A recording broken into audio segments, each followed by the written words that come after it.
वज़ीर-ए-आज़म शहबाज शरीफ का गिलगित बल्तिस्तान में क्लाउड बर्स्ट और सैलाब से नुकसान पर इजहार तशवीश। मुतासरीन के लिए 4 अरब रुपए के पैकेज का ऐलान। मुतासरीन में इमदादी चेक्स भी तकसीम किए। दानिश स्कूल कायम करने की यकीन दहानी।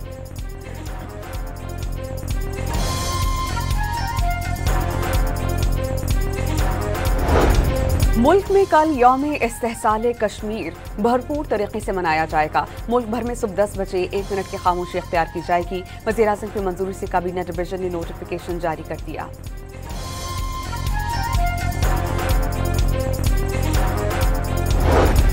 स्पीकर सरदार अयाज सादिक ज़ेर सदारत कौमी असम्बली का इजलास। मखसूस नशिस्तों पर मुंतखब रुकन इर्रम हामिद हदीब ने हलफ उठा लिया। ऑपोजिशन का एहतजाज, अराकीन एजेंडे की कॉपियां फाड़ दी।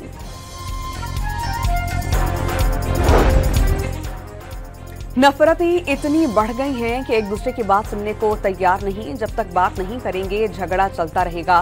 वज़ीर कानून आज़म नज़ीर तारड़ का कौमी असम्बली में इज़हार ख्याल। और कराची में शम्सुल इस्लाम कत्ल केस की तहकीकात के लिए मुश्तरका कमेटी कायम।